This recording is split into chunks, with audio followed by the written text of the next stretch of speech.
자, 17년도 국가 구급 문제 이제 두 번째 시간입니다.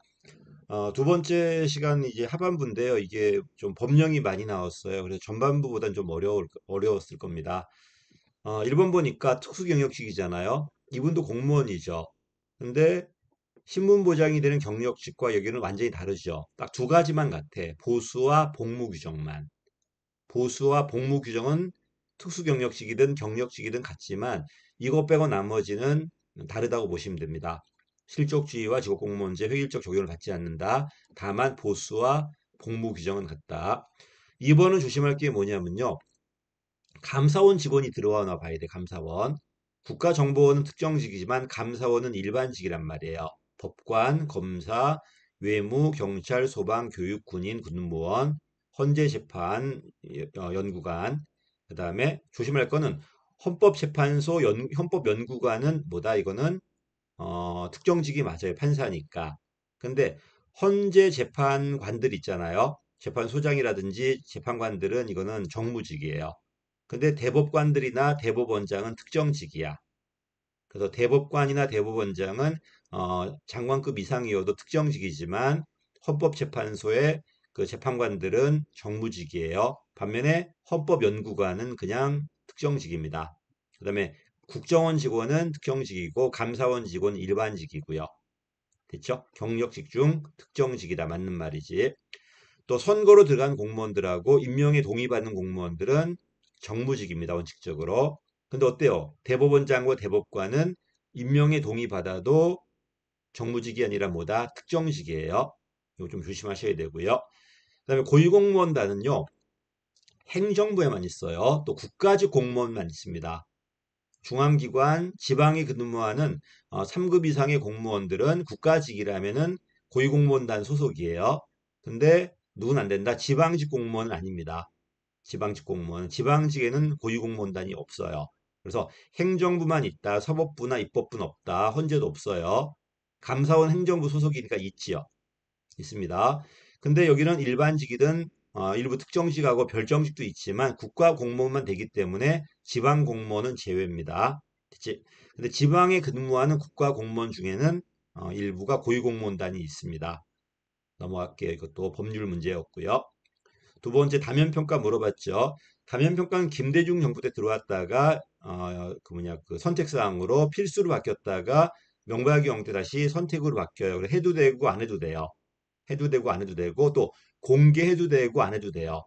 그리고 보다시피 참고 자료로 활용되고 있습니다. 어쨌든 보다시피 상사도 하고 부하도 하고 동료도 하고 고객도 하기 때문에 다양한 측면에서 정보를 제공합니다. 이걸 통해서 능력 개발을 유도할 수 있다. 그리고 참고 자료를 활용하고 있다는 것. 그다음에 공개해도 되고 안 해도 돼요. 그래서 단면 평가만큼은 지금 선택사항이야. 해도 되고 안 해도 되고 한다고 해도 공개해도 되고 안 해도 되고요. 또 민원인도 참여할 수 있습니다. 답은 4번이었죠. 이것도 법률 문제지만 어렵진 않았을 겁니다. 자, 계급 정년제가 오랜만에 나왔는데 이건 일정 계급에 승진하지 못했을 때 일정 기간 지나면은 퇴직하는 제도입니다. 군인이라든지 경찰에 있습니다. 일정 기간. 그래서 일정 기간 승진하지 못한다. 그러면 그 다음에 일정 계급에 머물러 있고 그 다음에 몇 살이 돼버리면 자동 나가야 돼요. 예를 들어서 대위가 7년 안에 소령이 되지 못한다면은 41살인가요? 그때는 나가야 될 겁니다. 또 소령이 10년 안에 중령이 되지 못한다면 52살인가요? 그때 나가야 될 거고요. 이렇게 정해져 있다는 겁니다. 나이가 정확한지는 모르겠는데, 이게 계급 정년제예요. 이러니까 자동 나가니까 유동률이 높아지고 자리가 비니까 취임 기회가 확대되는 건 맞죠. 또 낡은 문화를 타파하는 데 기여할 수도 있겠죠. 근데 이제 문제가 뭐야? 이제 승진이 안 되었을 때는 신분이 불안정하잖아요. 그러다 보니까 직업적 안정성을 확보할 수 있는 게 아니라 저해하죠. 이게 문제라는 겁니다. 유동률은 좋아지겠지만 자동 나가야 되기 때문에 퇴직률을 조정할 수는 없어요. 조정할 수 없고 그냥 규정대로 나가야 되니까요. 유동률은 좋아진다. 퇴직률 조정은 안 된다. 자동 나갈 거니까. 그 다음에 아마 승진 이제 못한다든지 못했다든지 또 못할 것 같다면은 안정성이 상당히 떨어지겠죠. 이런 것들이 문제점이라는 겁니다. 근데 군인이나 경찰은 이제 계급제 이제 그 지위가 중요하다 보니까 도입돼 있습니다. 일반 공무원 없습니다. 이거. 자, 주식 백지 신탁은 말 그대로 이거는 이해충돌 회피 의무예요. 1급 공무원들이고요. 1급 공무원 상당히 중요한 결정을 하거나 그런 정보를 알고 있는 직인데 여기 관련된 주식을 갖고 있다면은 좀 문제가 되겠죠. 그래서 주식이 1급 공무원들이 되면은 이런 주식을 관련 있나 물어보고 관련 있다 무조건 백지 신탁을 해야 되고 팔아버립니다. 됐지? 이건 이해충돌 회피 의무라고 그래요. 그래서 윤리법에 있는 내용인데 윤리법이다, 부패방지법이다, 국가공무원법이다 어떤 내용이 있는지 또 어디까지 적용되는지 1급인지 4급 이상인지 뭐든지 다 체크해 놔야 되고요. 주식 백지 신탁은 1급 이상 공무원에게 적용됩니다. 내려가겠습니다. 자, 조직이론이죠. 거시조직이론은 거의 매번 나오는 것 같아요. 자, 제일 먼저 공부할 게 임의론인가 결정론인가 그 다음에 개별 조직인가 군인가 이것만 알아도 문제의 절반 이상은 풀릴 겁니다. 자원의존이론은 의존이 붙었지만 임의론이에요. 환경의 의존성은 인정하지만 이 의존성을 낮추는 방향으로 전략을 세울 거니까요. 틀렸죠. 그래서 환경에 그 조직은 환경에 필요한 자원을 획득하는 건 맞아요. 의존하는 건 맞지만 이 의존성을 낮추기 위한 전략을 세웁니다. 이러니까 피동적 수능이 아니라 능동적 대응이겠죠. 1번이 틀렸습니다. 주인 대리인은 대리자가 정보를 더 많이 알고 있다. 이러니까 주인이 잘못된 대리자를 선택했을 때가 역선택. 제대로 선택했는데 통제가 안 되다 보니까 대리자가 배신했을 때가 도덕적 해이죠. 선택 전의 문제가 역선택이고 선택된 다음에 대리자 행동이 달라지는 게 도덕적 해이겠죠. 그치? 특히 우리는 공무원 된 다음에 이제 문제, 부패 같은 게 도덕적 해이니까 이런 문제 해결하기 위해서 도덕적 해이 문제가 많이 나왔지, 이제. 맞습니다. 주인과 대리자 간의 정보 비대칭 누가 더 많이 알고 있다? 대리자가 더 많이 알아요. 대리자가 도덕적 해이라는 거고 주인이 역선택을 하는 거야. 이걸 바꾸면 틀려요. 주인이 도덕적 해이가 아니고 주인의 역선택, 대리자의 도덕적 해이예요. 됐지? 맞는 말이고요. 거래 비용 이론은 뭐다? 시장은 완벽하지 못합니다. 자유경쟁 시장이 맞다면 시장에서 거래하면 되겠지만 거래가 안 되니까 자꾸 조직이 만들어지잖아요. 왜? 시장에는 거래 비용이 있어요. 이 거래 비용이 너무 크다? 그럼 내부 조직을 만들 거고 조직의 관리 비용, 조정 비용이 너무 크다? 그러면 거래할 겁니다. 이러면서 조직의 규모가 정해진다는 겁니다. 시장의 자발적인 교환 행위에서 발생하는 거래 비용이 관료제 관리 비용인 조정 비용보다 크다 하면은 거래하지 않고 거래를 내부화한다는 건 계층제로 조직으로 만들어서 안에서 운영하겠다는 겁니다. 맞는 말이죠. 상황론 또 나왔네요. 어디나 적용되는 최선의 법칙이 있는 게 아니라 규모, 기술, 환경, 상황이 달라지면은 그 구조가 달라져야 돼요. 맞죠? 상황 이론은 모든 상황에 적용되는 최선의 방법이 있다는 게 고전 이론이었는데 사이먼이 검증되지 않은 속담에 불과하다고 비판했고요. 그래서 검증해 보니까 상황마다 구조는 달라요. 그리고 뭐 정치, 경제, 사회, 문화를 다 보는 게 아니라 변수를 한정시켰죠. 규모나 기술이나 환경으로 한정시켰잖아. 넘어가겠습니다. 답은 그래서 1번 틀렸죠. 내용을 물어본 것처럼 보이지만 그냥 개별 조직인가 군인가 올해 7급도 그렇게 나왔고요. 그 다음에 이제 임의론인가 결정론인가 이런 걸로 거의 다 풀립니다. 자, 16번입니다. 배보의 이념형. 현실은 그 자체는 아니야. 현실이 근대가 되니까 다양한 조직이 만들어지는데 이 다양한 조직의 공통점을 뽑아내 갖고 보니까 이런 관료제가 만들어진다는 겁니다. 현실 그 자체는 아니지만 현실과 괴리된 것도 아니고요. 모형 개념이야. 현실에서 공통적인 특징적인 면만 끄집어낸 거니까 그게 바로 계층제, 분업, 법과 규칙, 그 다음에 공식성, 비정의성 이런 것들이겠죠. 자, 그리고 관료는 보다시피 계약제예요. 계급과 계약으로 근무 연한에 따라서 고정급을 받습니다. 이제 성과급이 아니라 내가 어느 위치에 있다는 이유만으로 너의 능력이 이미 인정받은 거야. 거기에 밖에 금전 보수를 받습니다. 그래서 보수받지 않은 공무원은 보수받지 않으면은 관료제가 아니에요. 관료가 아니야.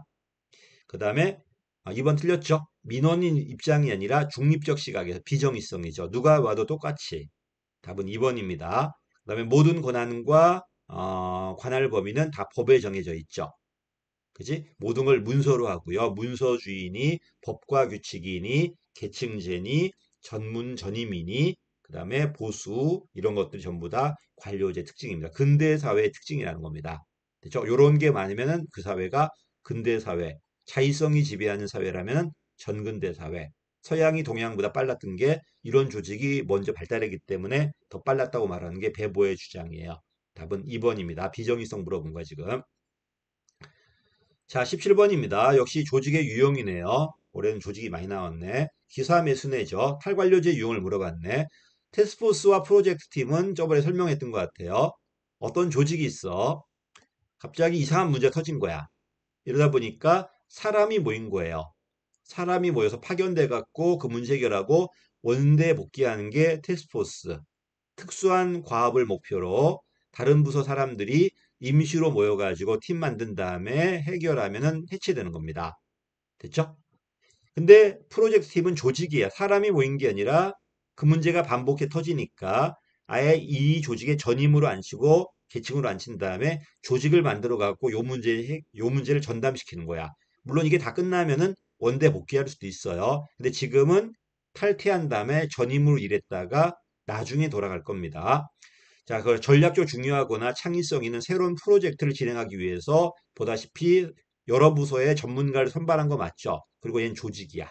사람이 모인 게 아니라 조직을 만든 거예요. 그래서 두 개 비교했을 때 얘가 단기적이고 얘가 장기적이고 얘가 인적이라 얘가 물적이고요. 됐지? 얘가 좀 더 크다는 겁니다. 매트릭스는 기능 구조에다가 사업 구조가 겹쳐 있죠. 수직적으로 기능 조직이, 수평적으로 프로젝트 조직이, 상사가 프로젝트 팀장도 있고 기능의 과장도 있기 때문에 두 명이죠. 명령 통일 원리에 입각한 게 아니라 어긋난 겁니다. 이건 틀렸죠. 명령 통일 원칙에 어긋난다. 자, 네트워크는 뭐죠? 나는 핵심만 하고 나머지는 외부와 계약 관계 속에서. 그래서 핵심 기능은 우리 조직에 둘 거 소규모로 우리 조직은 간단해지겠죠. 대신에 다른 협력 업체와 연결해 가지고 그 업무를 수행하고 됐죠. 그다음에 다른 업무 나오면 또 다른 네트워크 만들어질 거고 답은 3번이 틀렸습니다. 자, 18번입니다. 정보 격차 나왔는데 역시 법률이 막 나오니까 막 그렇죠. 이건 법률 내용 물어봤고 좀 어려운 문제였습니다. 그치? 어쨌든 경제 OECD에서 정보 격차를 개인, 가정, 기업, 지역 간 불평등이다 이렇게 정의한 거 맞고요. 그다음에 정보화 마을은 들어봤을 겁니다. 동네 시골에가 정보화가 좀 안 되니까 시범 마을 실시해 가지고 여기다가 성공사를 가지고 다른 동네 이제 그 전파시키는 거죠. 그래서 지역 정보화 정책 맞습니다. 그 다음에 틀렸는데 이거는 지금도 안 바뀌었습니다. 그 당시 문제가 국가정보화 기본법이었는데 지금 지능정보화 기본법 바뀌었거든요. 그때도 국가와 지방의 의무만 있었지 민간 기업의 의무는 없었어요. 사실 우리가 이제 인터넷이나 이걸 만나는 거는 국가기관이나 지방기관보다는 민간기관이 월등히 많거든요. 그럼 오히려 민간기관에서 정보 격차를 해소해 주지 않는다면은 사실 국가가 아무리 국가기관만 한다고 해서 될 문제는 아니거든요. 그치? 그럼에도 불구하고 민간 기업에 대한 의무는 아직까지 규정되어 있지 않습니다. 그래서 국가정보기본법이 지능정보기본법을 바뀌었음에도 불구하고 민간 기업에 대한 의무 규정은 마련되어 있지 않습니다. 아마 이런 걸 비판하는 측면에서 낸 게 아닐까 생각해요. 또는 민간 기업까지 의무화시켜버리면 너무 과도하게 참여하는 거, 규제하는 거 아니냐. 이런 의미도 있을 것 같고요. 어떤 의미로 냈는지는 모르겠지만 민간 기업에 대해서는 이런 의무 규정이 아직 들어와 있지 않아요. 분명히 찬반 논쟁이 전 있을 거라 생각합니다. 왜냐하면 대다수 국민들 우리가 쓰는 건 대부분 민간 기업 것이 국가기관 몇 번이나 뭐 가겠습니까? 국가도 가겠지만 우리가 하루 종일 보는 건 전부 민간 기관이잖아요. 여기는 의무가 없습니다. 이런 격차를 시정할 의무가. 자, 내려갈게요. 장애인 이런 법에 이거 법을 볼 필요는 없습니다. 이런 규정이 있다는 거 정도만 알아두면 되는 거지. 우리한테 중요한 건 지능정보화 기본법이에요. 요걸 외워두고 총괄기관이 누구다? 과기부 장관이다. 기본계획은 3년 단위로 만들어지더라. 이런 게 이제 중요합니다. 자, 그다음에 19번입니다. 이제 지방자치론이네요. 주민참여제도네요. 자, 지방자치법에는 여러 제도가 있죠. 첫 번째 보니까 단체장은 과도한 부담, 중대한 영향을 미치는 주요 결정을 주민투표에 붙일 수 있다. 지방자치법이 딱 여기밖에 없어요. 단체장이 붙인다는 것. 그치? 나머지는 따로 주민투표법이 따로 있습니다. 따로 있어요. 자, 2번. 여기 좀 바뀌었죠. 그래도 감사법이 따로 있진 않고 지방자치법에만 있습니다. 19세가 18세로 줄었다는 것. 500명, 300명, 200명이 명수가 줄었죠. 300명, 200명, 150명으로 줄었잖아. 그거 줄었다는 거. 그래도 감사 청구 제외 사항은 그대로 있습니다. 자, 조례 개폐 청구 제외 사항은 조례로 규정할 수 없는 것들이야. 법령 위반이라든지 세수입이나 세외 수입의 부가 징수, 행정기구 설치 변경, 공공시설 설치 반대였죠. 이거는 조례 지정 개폐 청구가 안 되는 거고, 감사 청구가 안 되는 것은 사생활 침해라든지 수사가 안 되는 것들이야. 수사 재판에 관여한다든지 이미 확정된 판결이라든지 이런 것들은 감사가 안 돼요. 감사는 수사하는 거니까 수사가 안 되는 것들이 뭐가 안 된다? 감사 청구 대상에서 제외됩니다. 사생활도 안 되고요. 수사 재판도 안 되고 그다음에 형사처벌 확정된 것도 안 되고요. 이런 것들. 누가 감사인지 누가 조례 지정인지를 구별 한번 해봤으면 좋겠습니다. 그 다음에 감사 청구를 처리할 땐 반드시 의견 증거라든지 의견 진술 기회 줘야 되고요. 그 다음에 4번은 단체장입니다. 대통령령에 의해서 반드시 예산 편성해서 주민이 참여할 수 있는 절차 마련해야 돼요. 조심해. 대통령령으로 반드시 마련해야 돼요. 근데 주민 참여 과정에 필요한 사항 있잖아. 다시 주민이 참여할 수 있는 제도는 대통령령으로 만들어야 되지만 거기에 필요한 사항은 조례로 정할 수 있어요. 그래서 누가 대통령령이고 누가 조례인지를 구별해야 돼. 조례로 이걸 만드는 게 아니라 참여 제도는 대통령령이 정하고요. 여기에 필요한 사항은 조례로 할 수 있다는 겁니다. 따로따로. 그래서 어느 지역이나 대통령령으로 주민 참여할 수 있는 제도를 만들어야 돼. 편성 과정에서. 근데 어떻게 할 것인가 필요한 사항은 그 지역별로 조례로 따로 정할 수 있다는 겁니다. 됐지? 그래서 주민 참여 예산 제도는 어느 지역이나 반드시 둬야 돼요. 근데 필요한 사항은 지역별로 조례에 의해서 따르게 정할 수 있다는 겁니다. 됐지? 그래서 누가 조례고 누가 대통령령인지 이것도 역시 좀 어려운 문제였죠. 물론 답은 쉬웠지만 다른 지문도 좀 봐둬야 됩니다. 자, 그 다음에 맨 마지막에 우리나라 이제 지방 세입세출이네요. 자주재원이 있고 의존재원이 있죠. 스스로 걷는 게 자주재원, 중앙이나 광에 걷어주는 게 의존재원이죠. 의존재원이 많다는 것은 중앙에 또는 광역에 개입이 있다는 거죠. 지방분권이 취약한다는 거 맞고요. 2번 틀렸죠. 답은 쉬웠어. 보통 교부세는 용도가 정해져 있지 않습니다. 그냥 원래 교부세라고 해도 별만 없으면 보통 교부세야. 근데 이제 교부세하는 용도가 정해져 있는 특별 교부세도 있고 소방안전 교부세도 있기 때문에 여기는 보통 교부세라고 논란 없게 딱 줬죠. 이 보통 교부세는 용도가 정해져 있지 않습니다. 일반 재원이란 말이야. 재량이 많습니다. 2번 틀렸고요. 자주재원에 두 가지가 있다. 세수입과 세외수입. 의존재원은 국고보조금과 지방교부세가 있죠. 국가가 주는 게, 광역이 주는 게, 그다음에 조정교부금이고요. 그치? 맞습니다. 그다음에 자치사무는 당연히 전액 그 지방자치단체가 지불하는 게 원칙이에요. 여기다가 만약 국가가 보조금을 준다면은 이거 협의보조금, 장려보조금이라고 그래요. 반면 단체 유임사무는 분담을 하는 게 원칙이야. 분담을 하는 게 원칙이고 만약에 그 위임 기간이 준다면은 그거는 뭐라고 그래? 부담금이라고 그래요. 기관 임사무는 전액 위임 기간이 줘야 돼. 원칙적으로 줘야 되고 그때 우리 뭐라 그래? 그걸 교부금이나 위탁금이라고 그래요. 그래서 자치사무는 전액 그 지방이 부담하는 게 원칙이고 예외적으로 중앙이 준다면은 보조금일 텐데 그 보조금은 협의회 보조금, 장려 보조금이다. 이렇게 말씀드립니다. 답은 쉬웠습니다. 2번입니다. 뭐 계속 같은 말 하는데 구급에서 어렵게 나왔을 때는 법령으로 조정하는 게 많습니다. 학자도 있고요. 법령에 대해서는 좀 꼼꼼하게 봤으면 좋겠습니다. 문제로 적응할 수 있는데 그냥 법을 한번 봐두는 것도 괜찮아요. 문제로 응용해서 풀면은 그게 실력자지만은 시간이 좀 들잖아요. 몇 개 안 되니까 그 법령은 좀 꼼꼼하게 좀 봤으면 어떨까 합니다. 물론 그 기출 지문에 나와 있는 법령은 다 안다는 가정 속에서 그러니까 그것도 모르는데 법령을 먼저 볼 이유는 없어요. 그래서 최소한 기출 지문에 나와 있는 법령 같은 건 이미 다 알고 그거 말고도 플러스 알파로 법령 정도를 한번 쭉 훑어보시면 어떨까 합니다. 마지막에 자 여기까지 하겠습니다. 감사합니다.